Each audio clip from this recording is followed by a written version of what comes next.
Okay. Because we're live right now. Fantastic. We're live pre-show live. So don't nobody get excited yet. It's just the pre-show for a couple of minutes. And then we'll go live. How you doing, Wendy? How you doing? I'm doing quite well, thank you. How are you? All right. Oops, I got feedback. Boom. I'm going to turn that off. I have to turn that off. There we go. Sorry, I had YouTube was open in the background. So you're looking mighty festive today. And right back at you, may I say. Why, thank you. Ho, ho, ho. And I think we are all I've just come from Santa's workshop, so. Let's see. There you We've go. got, I've just come from banner. Santa's workshop, so let me come back to you. Where are you? There you go. Gotcha. All right. There you are.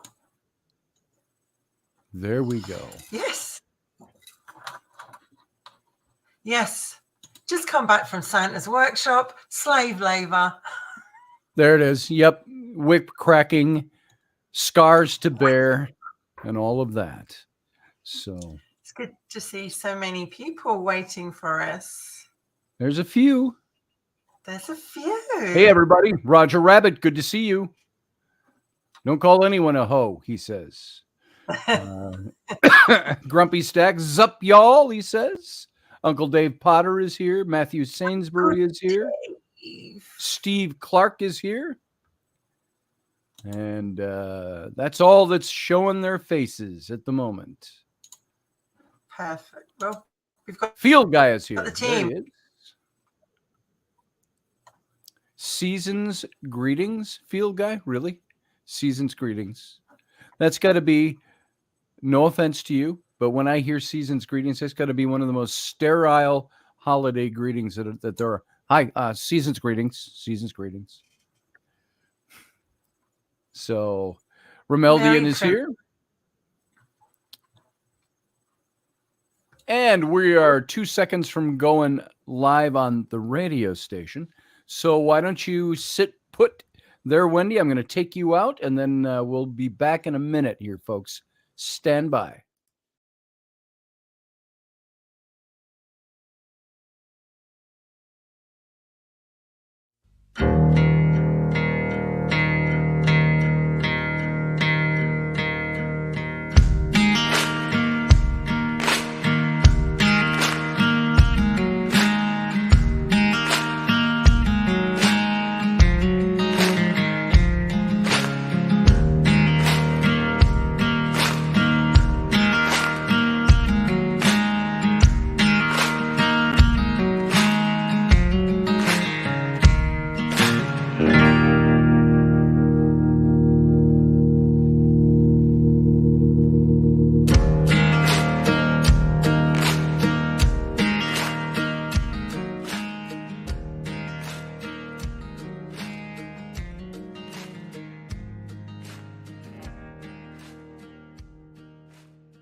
Well, welcome everyone. Good afternoon. Glad you're here. Thank you for joining us. And Wendy, I was stumbling over my words because you look so damn festive. I just want to say ho ho ho and Merry Christmas. What do you want for Christmas, little girl? What do you want for Christmas, little girl? Thank you very much, Mr. Roberts. Right back at you. Loving the hat. Thank you very much. It's not my color, but it'll do. Matches my nose today. I think it is. Well, and your top is, I'm trying to say this right, because I could lapse into innuendo very quickly, and I don't want to do that because it's a Christmas show. It's a festive show. But you're festive. The top you're wearing, the outfit you're wearing, I'm envisioning the Mariah Carey Mrs. Santa Claus dress. So it is. But nothing like Mariah's, I have to say. But thank you very much. It's it's my little festive. I like it. It's very festive indeed. All those of you out there who are watching and you're in the chat room, if you think Wendy is looking festive today, please tell her so. Make a girl feel good. And Christmas is this week. So, It is. how many times have we said remember 6 months ago, hey, Christmas is 6 months away, Yeah. and now it's just a few days. So, Yeah. are you feeling ready for Christmas, Wendy? Not at all. Absolutely Not not at at all. all. No, Really? no, no. I have the tree up, Yeah. as you can probably see with some of the lights in the I can see background. some of the lights back in the mirror. I have the tree up, and I bought a couple of things today. But Christmas is very much a personal thing, isn't it? Like I had some Hmm. wonderful Christmas Hmm. past memories, and that's interesting because I was thinking about that today. The Charles Dickens A Christmas Carol, Hmm. Christmas past, Christmas present, Christmas future, and looking back at some of the things that we've all gone through. It can be a very good time, it can be a very difficult time, can't it? Yes, it can be. Um, I called up a couple of little things I wanted to look at. Not that we need to call these up necessarily to think about them, but I wanted to put some notes in front of me because talking about Christmas before we get into where you and I discuss we might want to take this today. Um, Yeah. Christmas. Let's state a couple of things that we know. Now, you know as well as I do, we all have these things that are in our heads. They're Yes. things that we say, I know certain things. Now, give it any given topic. I'm not just talking Christmas, but any given topic. We can say, I know this about that, and I know how I'm supposed to act, and I know what the real thing is, and I know how we're supposed to be during this time of year or during this given situation. Some of the things we've talked about in the past already. But at the same time, we have going on in our head the things that we know are different than what we feel or experience. And Yeah. so I've got a couple of things here that are kind of the things that we know in our heads as opposed to the things that we experience, because living life is full of the things that we know in our heads, but the Hmm. experience changes those. We don't always live in the experience. We live in the experience. We experience the roller coaster, the up and the down. So Christmas, it's about giving. It's about giving freely. It's about joyfully sharing what you have. The things that have been gifted to you. Still, something I'm teaching my younger children is now. We've got their older sisters. Just what's the word I'm looking for? They not pamper. They spend and they give to them and give to these kids for Christmas. They pour it on, and I say, hey, next time you talk to your sisters, ask what they would like for Christmas. Ask what you can do for them. What are you planning for them? So teaching that. It's the Hmm. things, the time, the money, the experience, the wisdom, the attention, the affection, even life itself. All of those things are the things that have been gifted to us. And we don't have to believe fully in the Christmas story as it's presented to, I mean, Christmas time. I think of Linus from the Charlie Brown Peanuts specials back from the 60s when I was a kid, the cartoon. That's not what Christmas is all about, Charlie Brown, he'd say. And then he'd quote the book of Luke, lo, the angel of the Lord descended, and so on, in that story. So you don't have to believe the Christmas story necessarily to benefit from the idea that a generous universe gifted humanity, all of us, with examples of people that were prepared to accept pain, humiliation, death in service of truth or justice or compassion or love. We all know these people. And so Christmas is a reminder that our generosity need have no limits. Hmm. And so this is the time of year where you look and you say, you look in the mirror and you go, don't hold back. And you say to others, don't hold back. I encourage you to not hold back. And so, getting that out of the way, that's the stuff that Christmas is supposed to represent. Now, I asked you at the very beginning, I said, Wendy, are you ready for Christmas? And you said, well, not really, you said. And so, what is it that takes for you? I got my own stuff, but I want to hear from you. That takes what we know that Christmas is supposed to be, what it's supposed to represent, and moves that aside for you. I think when I was younger, like, I never realized how much hard work went into Christmas. My parents divorced when I was young, and my mum would work damn hard all year to buy little things for our Christmas stocking, and she would wrap it up in this special paper that you couldn't easily find down in the shop, and she'd wrap it up and everything. And I never realized at the time how much stress being a parent, how much it goes into, it goes into the work.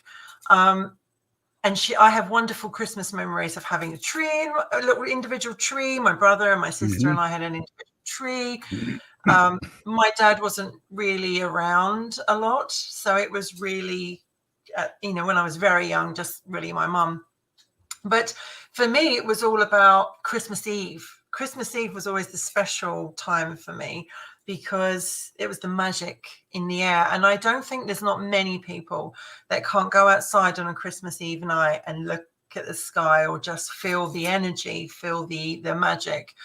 For me, obviously, Yuletide, as we were talking the other day on the KB show, was that how did Christmas come along? Well, because there were 10 months of the calendar. And the Yuletide would be like the end, the end of the year. And when, the pagans would bring in the tree or the plant or whatever they could bring in and put little gifts on it to say thank you, thank you to the gods, for having, got through the year and harvest and everything like that. And also the last day of the year would be Halloween, which then obviously that was changed when the Catholic Church brought in an extra 2 months. Right. So that's where our Christmas really comes from. It's our thanking, to say thank you, to celebrate, to say to bless, to show the people that we love what they mean to us. We should do it 364 days a year, but we actually only do it on the one day, perhaps, or two, if you count Valentine's Day. But for me, it's about magic and personal, wonderful memories of my mum, and who still makes it a very special time as much as she can. My beloved uncle that died a couple of years ago, John, he just, you would look at the tree underneath all the prezzies and you'd be like, oh my God, I want to open that one. And when he died, we actually lost some of that magic, and I don't think the family's got it back. So I do also tend to think of the people that have gone, that we've lost, and I've lost quite a few in the last few years, sadly. And I think there's a lot of people probably here that are the same thing. Same in my family. You lose key figures in your family, key members of your family that represented the ones that were holding it all together, it seems. And then they're gone, and it's like, my 25 years ago, my grandfather died, my aunt died, and boom, that was it. And we still had gatherings and things, but it was never the same. And then it drifted apart, and the families in all different corners of places, and we don't celebrate the same things anymore. It's sad when you look back and you think, you don't realize as a child how precious those times are. You kind of get all excited and maybe take it for granted because that's what we do as kids, but you don't realize how precious, how much work your parents, or in my case, my parent, because I actually have I don't think I really have a memory of my dad being around at Christmas time. And I think a lot of people are in that same situation. They may not have a parent round, either through a separation or a divorce. And that must be really difficult for those parents that want to be with their children, and it's not their Christmas to have them, or they've got to share them, or it's, there's been an absolute split and there's nothing, you can't deal with them. It's kind of like, waiting to see them later. And also people that have lost someone recently, the first Christmas without them, very, very difficult. So I think that there's lots of different things about Christmas without being sad, because but it is a double-edged sword. It's also a wonderful time to celebrate with those that you love, but also it reminds you of those that perhaps are not in that situation and can no longer do it. Yes. You speak of loss too, and this goes beyond Christmas, and I don't want this show to necessarily be somber or bellicose, or not with us on board, baby. I don't want it to be that way, but I think it's important for us to talk about those things because we're all affected by it. I think that there is something that popped to mind, and I'm trying to make sure in my mind before I even open my mouth on it that it's contextual, that it works for what we're talking about, because it's not specifically about Christmas. But do you know people who I had a friend of mine who is married, and he had mentioned that and this is what comes up when we're talking about the loss of loved ones and things at Christmas time. I am on the radio, sweetheart. Can you go out? And I can't talk to her right now. Thank you. 8-year-olds, familial interruptions. I need a red light and a lock on the studio door is what I need. But speaking of loss, if I lost that, I'd miss it to a certain extent. But there's still the frustration with it. But this friend of mine was talking about loss in relation to Christmas time, but it hadn't happened yet. He was telling me that he felt like his wife was grooming his children or him for the potential loss of their marriage, the dissolution of their marriage. Now, because she would say things to him like, well, someday when we're divorced and we have to go through this, and he would say to his wife, well, what do you mean when we're divorced? That's not in my... And I told him, I said, that's the kind of thing I keep out of my lexicon in my family. It's not something I use. I don't use it as a threat, or I don't use it to prepare the way. Should we not get along someday, kind of thing. And I think that there are people, when you lose somebody who dies, that is a grief and that is a loss, and you lose them at Christmas time. They're not there anymore. You lose somebody in a dissolution of marriage, friendship, relationship of some kind, they're out there celebrating with somebody else or another family, or it's the other way around. You are and they aren't. So there are always people that are left in that wake of that. And so how many people, what do they say? Christmas, and again, not to be so somber and morose with this, but Christmas time, holidays, is one of the highest suicide times. It is. Yeah, absolutely. 100%. And because people don't know what to do with themselves. They don't know how to deal with the loss and the grief and the missing thing that's now not there anymore. And it's even worse if that person hasn't passed. Yeah. But they're still out there, and there you are alone, eating your TV dinner or your mac and cheese with the TV on your little TV tray in the living room, and you're all by yourself. So I think there are varying degrees of that kind of grieving or loss or something missing at Christmas time for a lot of people. It's either you could be in a big family and have a big gathering and enjoy yourselves and really not have any family fighting even going on. Yeah. And you can be in that kind of situation and still have a piece that's missing. There's something missing that's not here. But don't you think that this is going to make us sound so old, Scotty? Sure. Christmas has changed so much, right? It has. Because when we were little uns, when we were little, I remember like getting an LP, like, an original vinyl for a Christmas present. And it was one of my absolute favorite presents, because you would get the catalog and you would write down and give the list to your mum and go, Mum, I really want this, or, and, if you were lucky, you would see the present underneath the tree and you'd be like, that's the one, that's the one. So, and I remember like getting this song, I think it was called Mr. DJ by something like that. And I was so thrilled that my mum got it for me and other stuff. And, it was such a special time. And then you always got like the orange or the satsuma, and you're like, what am I supposed to do with this? Right. They were always in there. They were a staple, weren't they? And then, I have to tell the story because it's really, really funny. My brother did not, I don't often talk about him, but he didn't believe in, as we like to say over here, Father Christmas. He was going to, he was going to stay up all night and see him. Well, he did.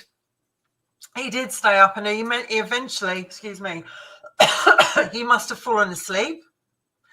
And when he woke up at next morning, there was a sack of coal at the bottom of his bed. Nice. Presents from Santa.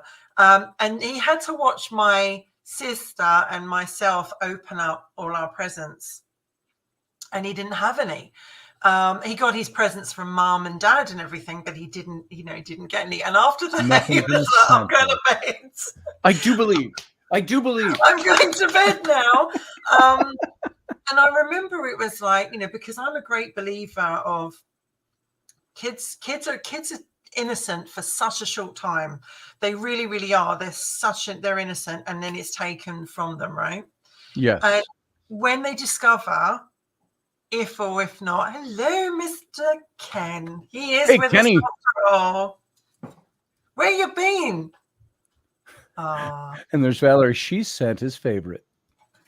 When with kids, when they discover the truth or whatever, I'm not going to say the word because there might be people listening and it might ruin it for them. But when they discover a lot about it, it can ruin it. It ruins it for Christmas. And my mum used to say to me, if you believe it, they exist for you. And I used to think, okay, I do believe in it, but it did take away the magic. It took away the magic. Yeah, sure. I used to be, even at a very early age, I was like, I can't believe it and make it real for me because scientifically I know that doesn't exist. Exactly. Or this or that or the other thing. Reindeer do not fly, and and if they did, they were all women because apparently male deer lose their antlers or something in the winter, and it's the female deers that don't. There it is. They were all women. So Dasher, Dancer, Prancer, Vixen, Comet, Cupid, Donner, Blitzen. Those all sound like boys' names to me. I know. So they're magic. So what's magic about Christmas for you? Because you mentioned you hold on to the magic. You believe in the magic of Christmas. I do, yeah. What's magic for you about Christmas? Put you on the spot. Probably the memories I have as a child, that I still can tap into that memory, that energy. I can still remember what I felt like as a youngster, like waiting for Santa to come and running to bed. I can still see it. And I haven't really seen that in children's eyes for many years. My nieces and nephews are pretty much grown up now. I've just become a great aunt. So there's a little person back in the family. But for me, it's like, I used to go to Sunday. What was it called? Choir, carol service. I used to go to a carol service, and we would go there, and it was just a wonderful night of singing carols and candles and being with your mom and feeling that magic in the air, and then going home and special food, and the television had, even back then, special things on it. It was just a great night of happy memories. I don't think I have a bad Christmas memory because my mum went out of her way to make it a fantastic one. There are certain things that make me think Christmas or think holiday. I'm going to ask you what yours are, but mine are as much as I don't hate snow. I like it. I like it. It's pretty and all of those things. As an adult that, my whole life has been out, you have to drive places, you have to go play. There's snow and ice. I could live without it. But I like it for Christmas time. I like the look. I like the beauty of it. I like the tranquility of dusk, and everything turns because the sky is blue. When it starts getting dusky out and the snow turns that bluish glow, everything's got that bluish, and then you got the fire in a fireplace or the yellow glow coming out of windows. Yes. I like that. I love the smell. When I smell it in the middle of summertime, anything apple cinnamon will, for me, peppermint makes me gag. I don't like it. Me too. But I like the smell of apple cinnamon because that always, it could be 103 degrees outside and sweltering hot, and you walk inside the store and you smell that, or a candle or an incense, and my mind immediately goes to Christmas. Yeah. And so there is a certain, I used to call it melancholy until I really understood what the word melancholy meant. But I see it as a positive melancholy, a joyous melancholy, meaning that mellowness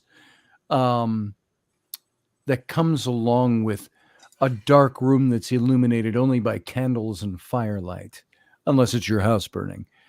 Fireplace I'm talking about. The smell of apple cinnamon, the smell of pine. Those kinds of things remind me of Christmas, the olfactory nerve working on overtime. So those are things that make me think of Christmas. It's not even about the gifts or the gatherings or the people. Sometimes it's the mood.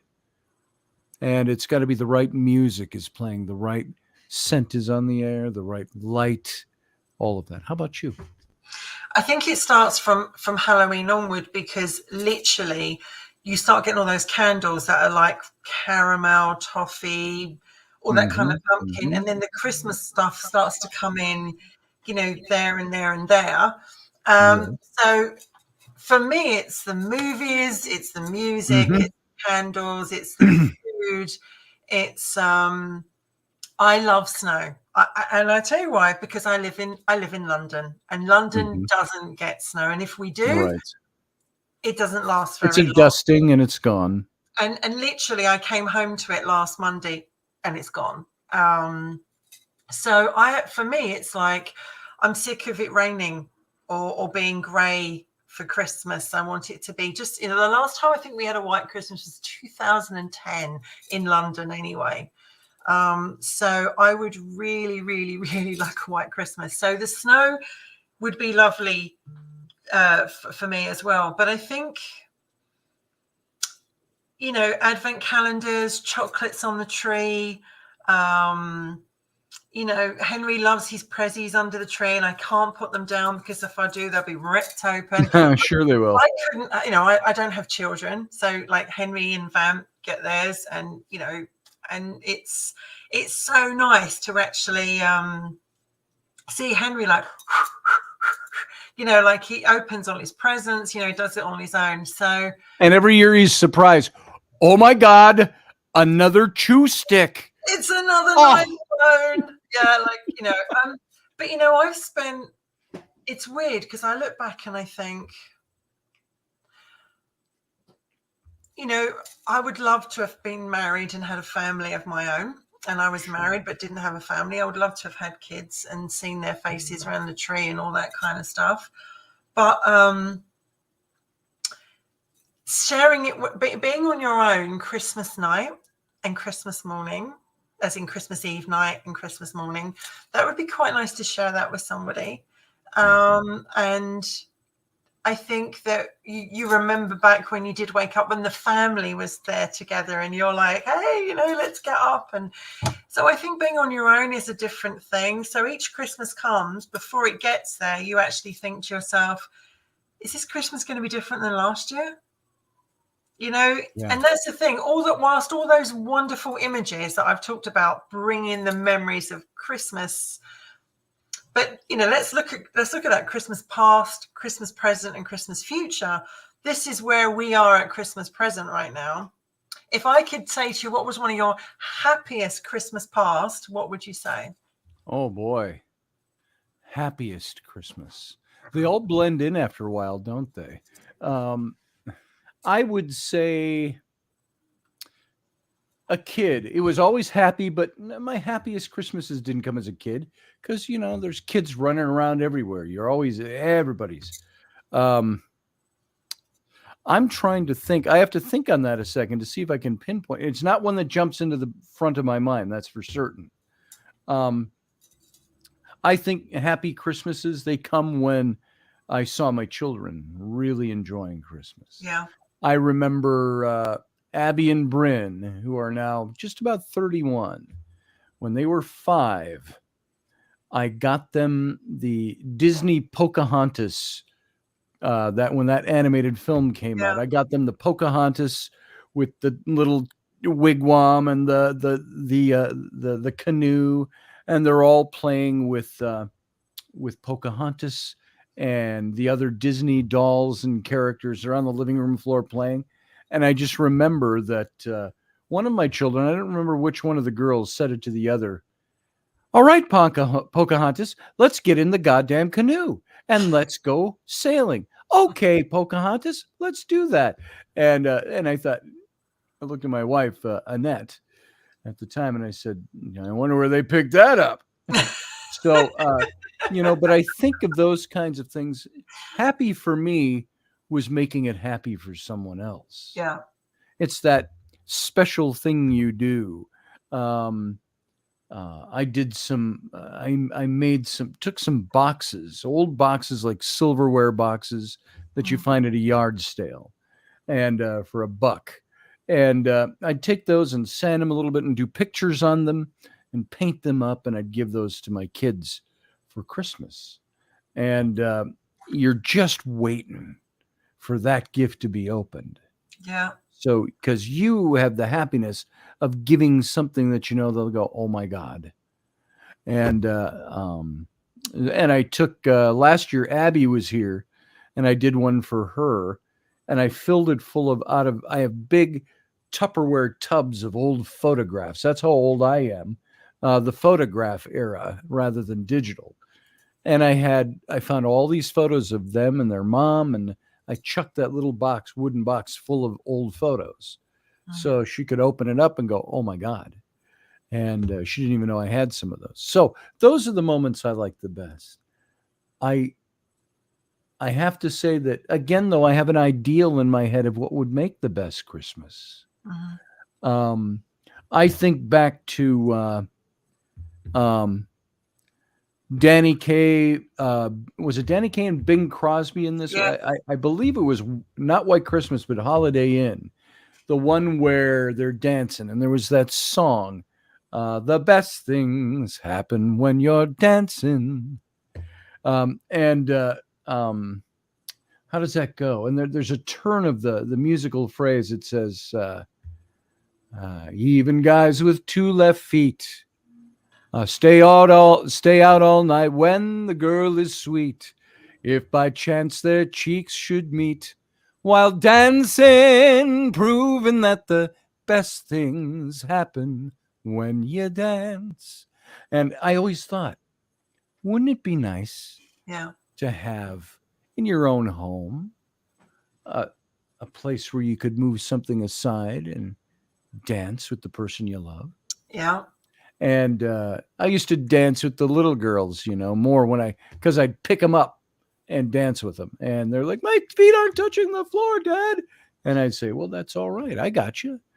And, so things like that. I associate certain things with how Christmas should be. And maybe there's the danger, and I want you to comment on this. Maybe there's the danger of setting ourselves up for a long-term disappointment by saying, I've spent all these years, perhaps decades, having an ideal of what I thought Christmas should be. And it's like the old John Lennon thing, life is that thing that passes you by while you're waiting for it to happen. So you want the ideal, and the ideal, you strive for the ideal. You want the ideal to come. You want to live the ideal.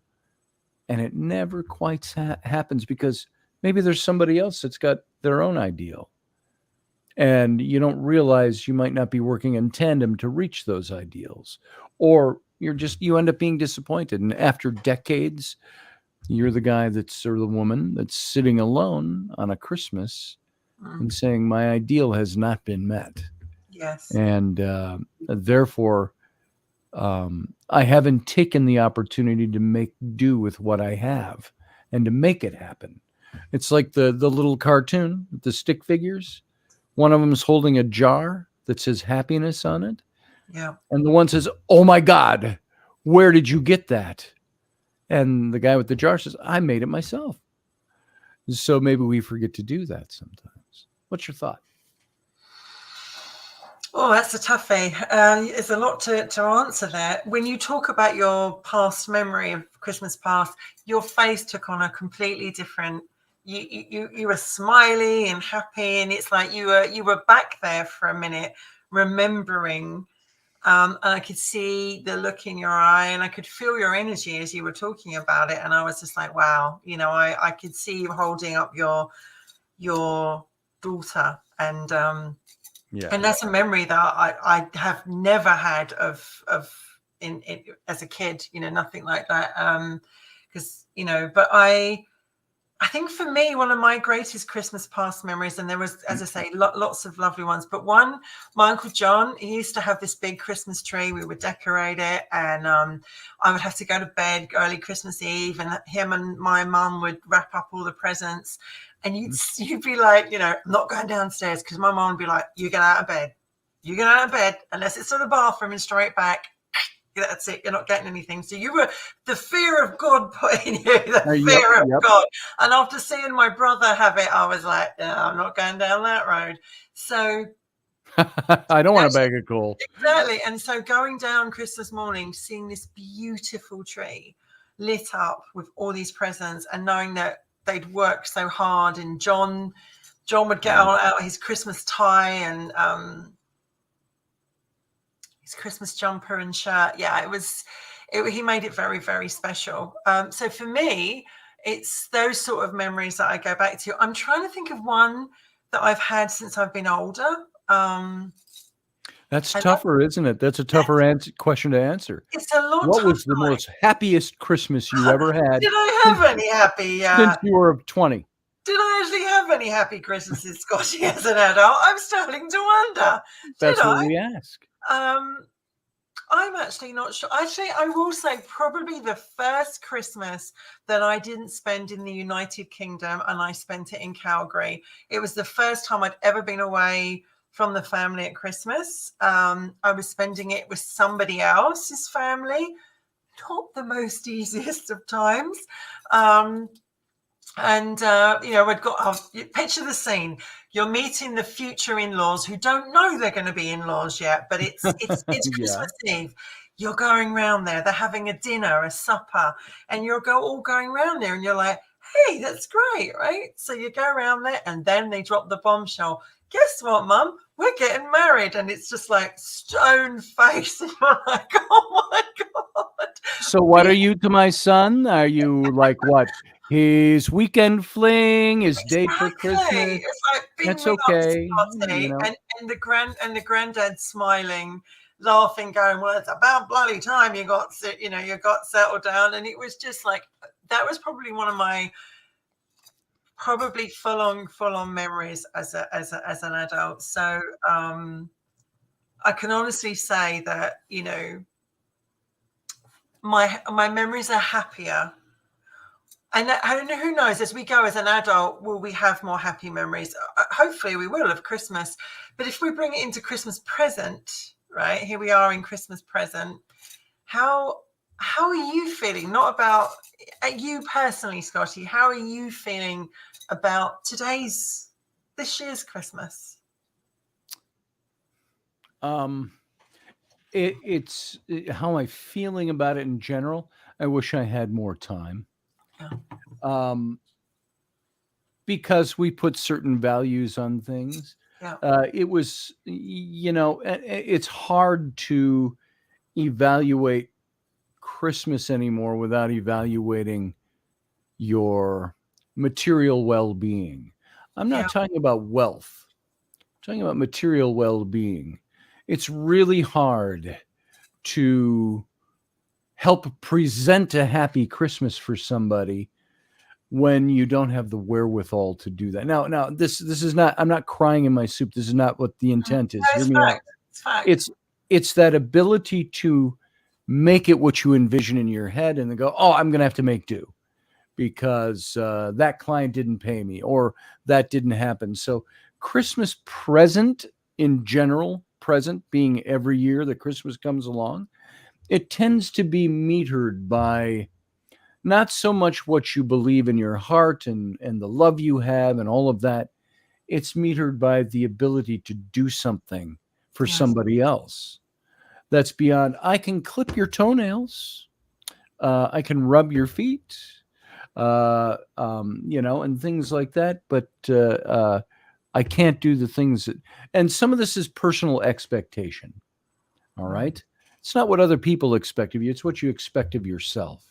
So I think Christmas in the very present is, it's probably something for me that you look at it and you get out your Excel spreadsheet and you go, well, the fourth quarter was really shitty. So Christmas is going to be rather dismal this year, and you can talk about it in business terms. But then there's still the Linus moment, but lo, the angel of the Lord appeared, and the glory of the Lord shone round about him. Or Scrooge, with the ghosts of Christmas past, present, and yet to come. Yeah. My children, my youngest, my 8-year-old, who came and interrupted the show earlier, she asked me the other night, she said something about, will you watch The Christmas Carol with me on TV? And I didn't know which version she was watching. There's been 50 versions of that film made. And I said, sure, I can't right now, but I can when we're not working. I said, I've got a work day. Maybe tonight we'll watch that. And I said, better yet, why don't we read it? I'll read you the original story because I've got it in Dickens on one of these shelves over here. Yeah. And they love being read to, even though they're like, no, don't read to us. We want to watch a movie. So there's my long drawn out answer for your simple question. Christmas present. And I hear you, because financially, I think we are all struggling. Yes. This was always going to be a very, very difficult time for all of us. Do I put the heating on? Can I buy food? Can I groceries? Groceries are my wife's prepping for my daughters and their husbands are coming to stay this weekend and from out of town, and we're buying food, and we're like, oh my God, everything is twice as much as it was, almost. And you're sort of going to one shop to get something and then another shop, Yep. For me, I think it's also, I mean, I shall spend it this year with my mum. And also Mark is coming around for dinner. Nice. It's a tough year for Mark. It's going to be a very tough Christmas time for Mark. And Tilda, my friend Tilda, she should be here with me as well, all being well. It does, but the thing is, you think each year with my mum is a blessing. My mum is 85, even though she doesn't look it. You just think every year is a blessing that they're still here. Your mom looks good. She's amazing, isn't she? Say hi to your mum for me. I will. And so I'm looking forward to sort of having her and doing the cooking for her. And for me, it's all about the food.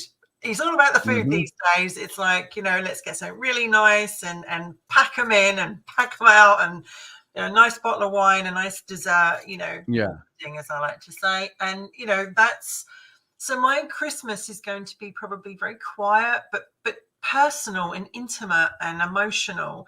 I'm sure there'll be quite a few emotions going, and also, but fun and laughter and cheeky and naughty. Cheeky Christmas is good.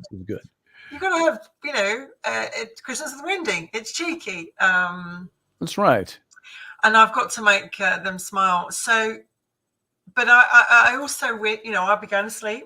My little main man behind me and waking up with him, and that's I might hear from the family. That'll be it. So then we come to Christmas future, and it's like looking down the road like Scrooge did. Like Scrooge realized his mistakes, and he saw the past, why he became like he did, what he was like in his present times. If you could change anything for Christmas future as a person, not just your financial situation, what would you like to do? Oh, first of all, I'm sitting here and I knew that question was coming. And I'm sitting here and I'm thinking about how lame my answer was to your last question. You don't want to get maudlin, but it lapses into that sometimes.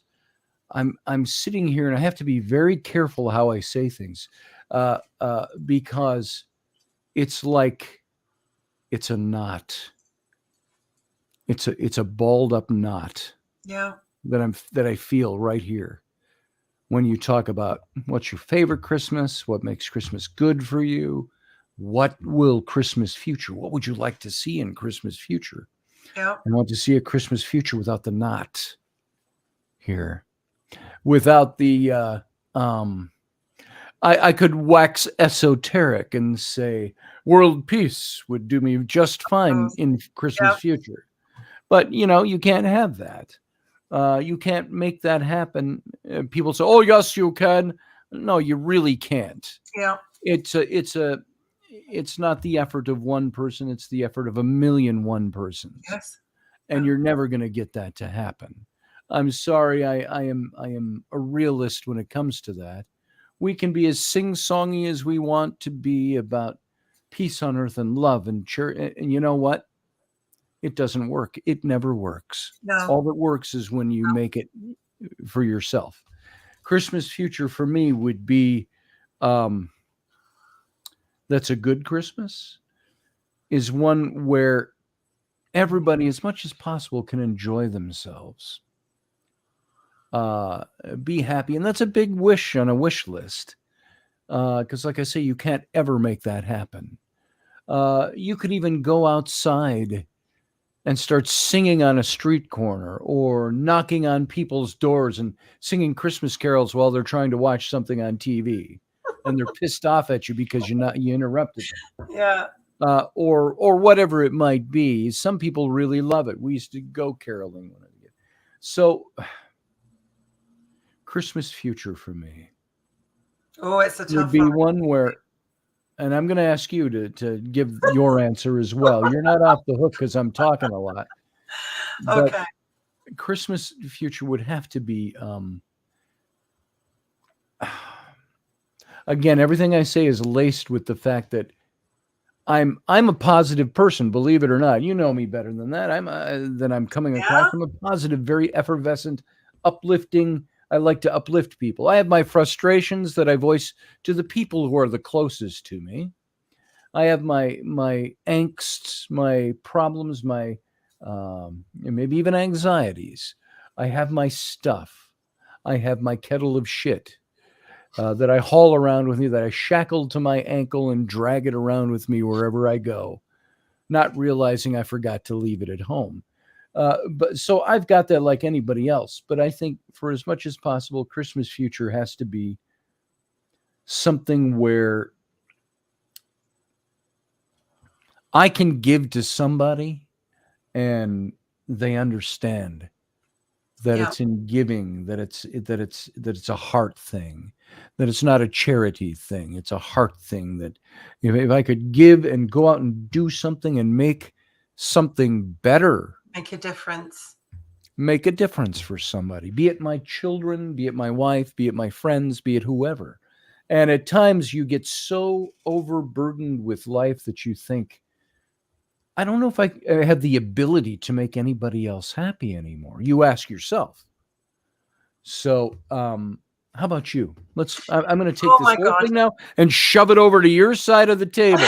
I have. Take a good heap and helping of that and serve it up for us, Wendy. Mine's pretty basic, actually. Christmas future. I would like to share my life with someone and share my Christmas with someone, have a family of some kind on my own, in the snow, not in the United Kingdom, it all being well, and just have a great day, great memories. And also I'd like to probably, for my birthday, and I didn't do it the last couple of years because with COVID, but up until that point, I used to go to Battersea Dogs Home every year on my birthday, and I always buy some toys and stuff for the dogs in Battersea Dogs Home, because it's my birthday and I want to share it. And I love dogs, so to me it's a big thing. So I probably would volunteer or go and help, and see Christmas through other people's eyes. And animal charities are huge. I mean, this time of year, everybody, they get so many animals either getting bought, and then they then end up going back to the poor, pound or whatever you guys call them. But I think for me, my Christmas future is to have as many healthy Christmases with people I love, and be surrounded by good people who have my best interests at heart, and my heart is protected and loved by them. It's not about the money. It's not about the presents you get. It's around the people that are around you, because they're the people that leave the memories. Like, if you asked me what great presents I've got, I can remember one or two from the past. Of course I can. I remember the last present I got from my uncle was a Doctor Who watch. It was an amazing watch. I still have it now, and it's like limited edition. And he always saw Christmas about 10 years ago where you got all that Doctor Who stuff. Yeah. Is that when you got that? Well, actually, he gave this to me probably around, when was the last? 2016, which was his last Christmas. And I still wear it from time to time. And I think, Doctor Who is my Christmas as well. So I will always be watching Doctor Who at Christmas time. I know Uncle Dave wrote it down. But yes, for me, it's to spend with someone one-to-one, a family, loved ones all around, the snow outside. I would just be happy with Christmas like that probably for the rest of my life, because I've had so many Christmases in my life where that's not been able to happen. That's my Christmas future. And here's a little thing for you before we end in that lot. If you had to pick your top 5 I'm going to ask you 2 things here. First one, top 5 Christmas movies for you.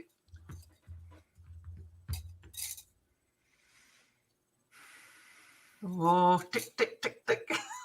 I do like Holiday Inn and White Christmas. I like those. I like those old movies. I don't like many modern Christmas movies. They don't do it for me. I did like, as sappy as it seemed, I liked Love Actually. Yes, very good. That was a very good movie. And that's, I think, my daughter's favorite Christmas movie. Die Hard, of course, is right there at the top of my list for Christmas movies. Yippee-ki-yay. And there'd be one more. I don't know, because I don't like Christmas movies. I think Star Trek: The Wrath of Khan. Oh, that is not a Christmas movie. We'll make it a Christmas movie. See, for me, I'd probably go A Christmas Carol, or actually I would go Scrooge with Albert Finney. Mm-hmm. He was my favorite Scrooge. I loved that one. He was very good. So I'd probably say that one. I have to say Home Alone, because I absolutely love John Candy in that movie as well. So fun. Love Actually would be another one. Bill Nye is so cool in that movie as the rock star. And then it would be A Wonderful Life. And I never liked A Wonderful Life until I got older and I appreciated the thing behind it. And then the other one would be Miracle on, is it Miracle 34th Street? Yeah. With Richard. Natalie Wood, with Natalie Wood as a child? With Richard Attenborough. Richard. Oh, okay. A newer version of that. Yeah. But I also have good memories of Gremlins coming out and my brother taking me to see Gremlins when it first come out. And that was a Christmas movie. And then, so like we've got the movie sorted out. Brace yourself for this one. Like, first of all, favorite Christmas song or carol? My favorite Christmas song. I have to think about that because there are some awkward ones that I like. I like Christmas carols in general. I like them. I enjoy them. But there are some Christmas songs I like that are way off the beaten path. When I was in the church and ministry, I liked Joseph's song. He was about a guy, and of course it's within the utter 100% context of religion. But you got Joseph singing this song, saying, how could it be? He says, I'm this kid's father now. What am I going to do? How can I raise a king? He says in it. So I don't like any, I absolutely deplore rocking around the Christmas tree. I hate those kinds of songs. I absolutely loathe them. I like Have Yourself a Merry Little Christmas. That's way up there. And so now I've given you a couple of songs. Why don't you tell me what's your favorite? One of my favorite songs is called, oh my God, it was just there a minute ago. Stop the Cavalry, which is by Jonah Louie. And it's all set around the First World War, the video. Brilliant song, Stop the Cavalry. I would also say Band-Aid, because I have great memories of going out buying that single when it came out. Do They Know the Original? Do They Know It's Christmas? Favorite Christmas carol would be The First Noel. Oh, now I will say that is one of my favorite Christmas carols. I always liked that song and loved it when it would come up at church and things like that. So I mean, I go back to like thinking of going back to a kid, Shakin' Stevens, and Merry Christmas, everyone. Paul McCartney, simply having a wonderful Christmas time. Hate that song. But also Wham, George Michael, obviously the late George Michael, who died on Christmas Eve, Christmas Day, last Christmas. That's right. So those songs, they're quite special to me. And here's a little thing for you. If Santa could bring you anything in your stocking this year, what would you like? I'm still on radio, baby. Okay, I'll take those. Thank you. What would you like? Okay, thank you. Sorry. It's okay. Go ahead. So if you've got Santa's got a wish list, right? Naughty or nice. And Ken, you're definitely on the naughty. I saw that, not the nice list. If you could have anything given to you this year in a stocking, what would you ask for? What would you have? Stocking or stockings? Well, depends how many you want to put up, Mum. I've got impractical things. I've got never going to happen things. I've got I'm a really tough one to shop for because everybody always asks, "What do you want for Christmas?" Yeah, I don't know. Anything. Something I can buy for myself, is what I want for Christmas. Yeah. But I'm stumped on that because I'm not one to. I don't think in the terms of what can you get me for Christmas. Yeah. I'm even tough on birthdays that way. It's like, surprise me. There's you know what I want for Christmas? I want a surprise, and I want the surprise to be something that I probably would love, that the person or persons know I love it, and they plan for, and they make that happen for. If I was to want anything for Christmas given to me, I would say in a big velvet bag as opposed to stockings. There, I did that again. Stocking. It would have to be something that would utterly blow me away. That's what I want. That general thing, something that would knock me off my feet and make me go, "Oh my God, I can't believe I just got this." So hopefully that's very vague and general. I'm sorry. Okay. How about you? Yeah, you see, I was thinking about that when I asked you first of all, and I was thinking, like you, there's the things that I want. Can I get? Are they obtainable? A visa might be nice. Yep. I think I probably would say, I know it sounds, I've always wanted an Apple Watch, right? I have the phone, want the watch, and I haven't got one yet. So I would quite like one of those. That would be quite nice. Really, I can't actually say there's anything I really want. I sat here today yes, smellies, and that's always lovely to get. Sure. And voucher, all that kind of, but you know what? As in gift, there isn't. I don't, apart from, as I said, treating myself to that, I don't think there's anything I can think of that I want. And that's a bit sad, isn't it? That I don't actually think of. You're the same way. It's like, I can't think of something. Surprise me. Yeah. So I can think of things for other people. Yes. I would love to get them or be able to bestow on them. I'm terrible with Christmas presents. I'll buy them and I'll be like, have this one now.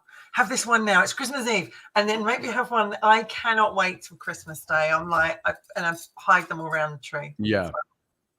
I want to find Bigfoot for Christmas. There. Or something like that, you know. Yeah, so you were a lot like me. It's like, have somebody tell somebody the one thing you want for Christmas.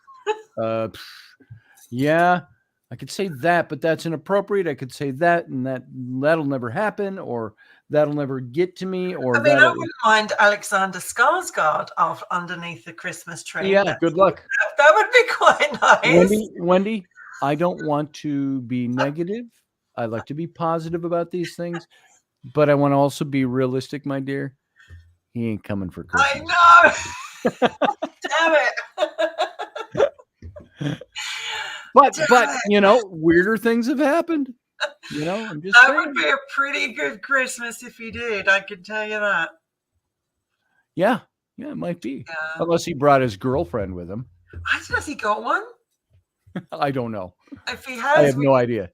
Find ways of wouldn't that just suck if the one person you go, oh, if I could have this one person show up on my door for Christmas, the one person that I know I could fall in love and I could love them forever and ever and ever, and we'd have a great life together, and they show up with their spouse or their girlfriend or boyfriend, and you're like, oh well, okay, well I guess I wasn't specific enough in my wish, was I? Do you remember the Christmas parties, like from work or when you were young at school, and you would like desperately have that one person that you were like, I really want to dance with, or I really want to kiss with, and you kind of build up your courage to kind of like, is it going to happen? Is it going to happen? And you know that somewhere along the line there is mistletoe, and you're like, I'm getting that. It's like, did we talk about this on this show last week, or was it another show I did? It's that the fear of rejection that governs everything we do and say. Yeah. It's like you just mentioned that one person you always wanted to have the dance with, the one or hang with, or go out with, or kiss, or whatever it might be in that context. Yeah. And you finally get to the place in life where you've got the confidence to do it, but then what takes over? That anxiety of saying, I don't want to be rejected. Yeah. If I do. And so you don't say anything. You never say anything.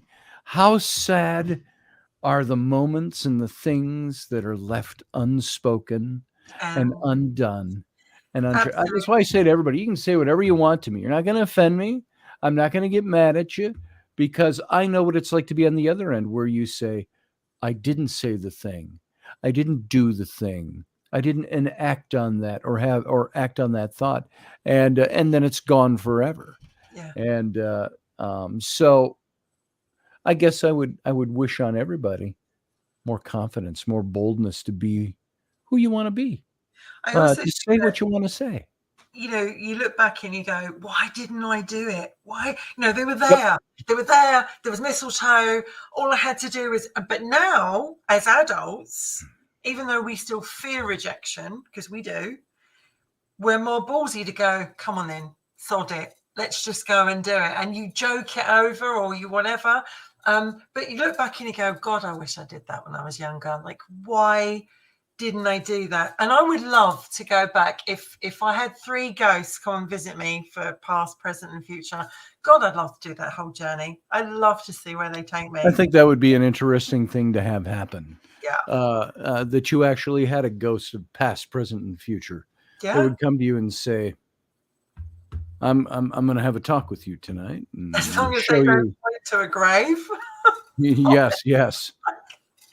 So, what do you mean I've only got a year left, you know, or something like that? I mean, well, that's the beautiful thing. You and I being tarot readers, you being psychic and talking to people, they always say, you know, I see this, I might see this today, but you know what? Future's mutable, it's changeable, it hasn't happened yet. This is where you're going if you stay on the path you're on. Maybe you need to make some course corrections or do something different to change the outcome. Way of putting it, actually. You're quite right, because I don't want to know when I'm going to go. I've no wish to know when that's going to happen and whatever, how it's going to happen. I don't want to know. But to actually be taken to your future, what if you don't like your future? You've got that option to change it, and then it changes everything. And that's recently I watched the film Spirited, that new yes. Will Ferrell, and I can't think of the other guy's name. Yeah. And I watched it, and it's kind of like cringy in one way, because it's all this kind of new woke way of doing things. But at the same time, they stole a lot of the original A Christmas Carol and Scrooge with the Albert Finney version. They really did steal a lot from there. And you just think, like, that's the story. When he wrote that, when, you know, Dickens wrote that, my God, he really did, you know, I mean, he actually, it was a turning point in his life, because he wasn't doing terribly well. And then he wrote A Christmas Carol and it all changed for him. Wasn't there was a movie that was recently made last few years with that younger actor, good looking man, blonde hair. He was in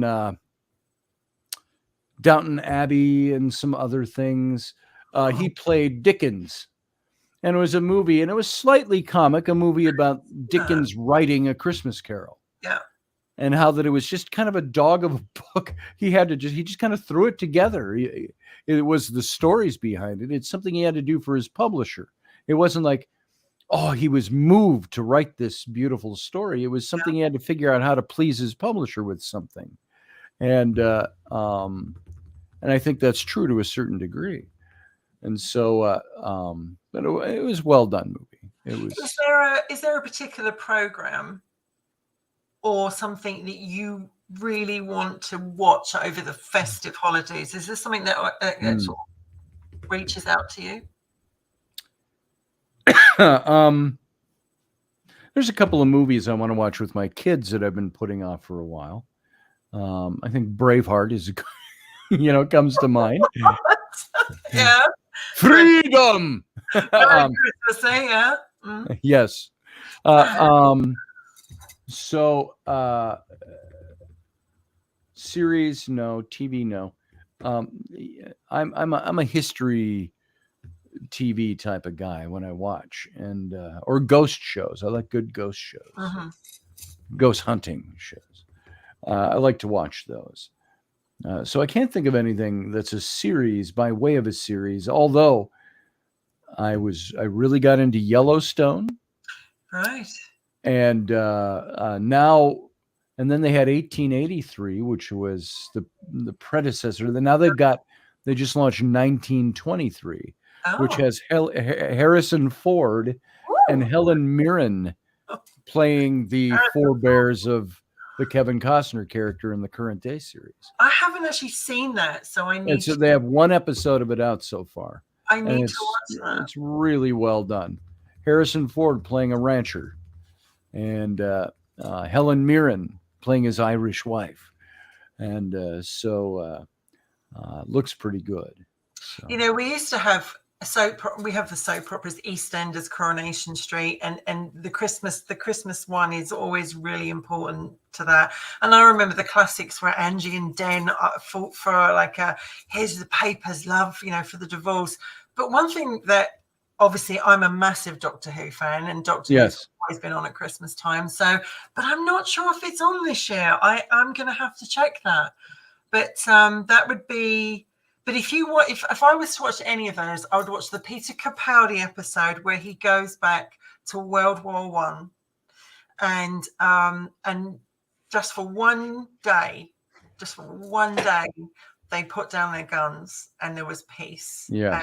And it's the only time it's ever happened in a war at any time, any place. So, you know, and that's I can't remember the name. Mark would know it, but it's Peter Capaldi. It's when he regenerates into Jodie Wallace. I think it's Jodie. I can't remember her name now, but you know, she didn't really play that much of a big part in it. But it's a very good episode because you look back and you go, what that Christmas must have been like in the trenches when they did put down their guns and just for once there was peace. Right. Yes. Well, you know what we've done? We've blown right past the end on the radio station. That's good. Somewhere in the midst of all that, I just realized it's 12 minutes past the top of the hour. So, Steve Clark likes your outfit, by the way. Thank you very much, Steve. That's very and Valerie, who said as well. I just wanted to quickly say a thank you to somebody. Wrote a lovely message down here.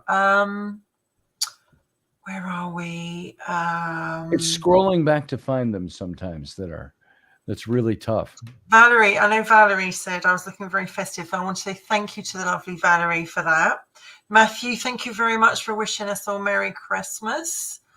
There's that naughty Ken who believes he's on the nice list. Scotty, where the hell he's got that? Where did he get that idea?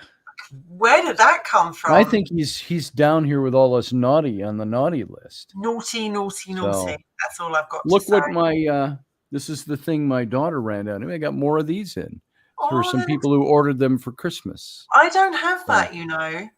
I know. I need to have another one to join my collection. Yes, you do. And so I'm just seeing these. These finally came in for it's beautiful customers who ordered them, and you know the colors are nice. And that's beautiful. So those just came in. That's what's sitting here. I'm just literally down here, look to the end of the comments here that we've not missed any because I don't. Ken, I'm on the nice list. Don't think so. Elf, that's a good movie, isn't it, as well? Elf was a good movie. Sander, I think that we're coming around to Wendy. I think that would be classified as human trafficking. What if I had Alexander Skarsgård over here? I don't think so. Human trafficking's okay if it's the right person. Yeah, exactly. Yes, Silent Night was right. Silent Night was sung in 1914. It absolutely was. Thank you, Wendy. You are so welcome. Scotty, I would like that book sometimes if I can have it. The only problem for Matthew is he lives in Barbados, which is in the Caribbean, which is near the United States. But you ship a book like this, it costs me, $5 to $8 to ship this book. You ship this book to Barbados, it's like $60 to ship the book. So, well, Scotty, it's been fun to be here. It certainly has. It certainly has. Frisky, flirty, festive. How about that? Damn straight, damn skippy. Damn skippy. And you fit the part. So with that, with your accoutrement. So, Wendy, I'm sure I'll talk to you before then, but you have a good Christmas. Yes. And a happy Christmas. And everybody who's listening today, I want to wish you a happy Christmas. Very, very happy Christmas. And Thank they say you. Merry Christmas. They say Merry Christmas, and merry isn't a word we usually use. Happy Christmas. Scotty, how are you today? Well, I'm merry today. We don't usually say that. So say happy Christmas. Merry, happy Christmas, happy holidays. There I know it is. that's a bit weird to me because we tend to say happy Christmas over here, but I know in America and Canada you guys say that quite a lot. Yes. Well, we do. And happy Yule as well. Happy Yule. And happy Yule. Yes. To those of you who celebrate Yule. So whether you celebrate it or not, it's Yuletide. So, So there you go. So everybody, thanks for joining us today. And Wendy, wonderful seeing you. Wonderful seeing you in your Mrs. Santa gear. Back to Santa now. He needs me. What can I say? That's right. Can't live without you. And so wonderful seeing all of you who were here today. We appreciate you coming by, and we'll see you next Tuesday when it's going to be celebrating New Year's. So maybe a totally different theme next Tuesday. Different outfit, baby. Different outfit. There it is. All right. Well, we'll see you all later. You have a good day and a good Christmas. Talk to you soon. Bye. Live long and prosper.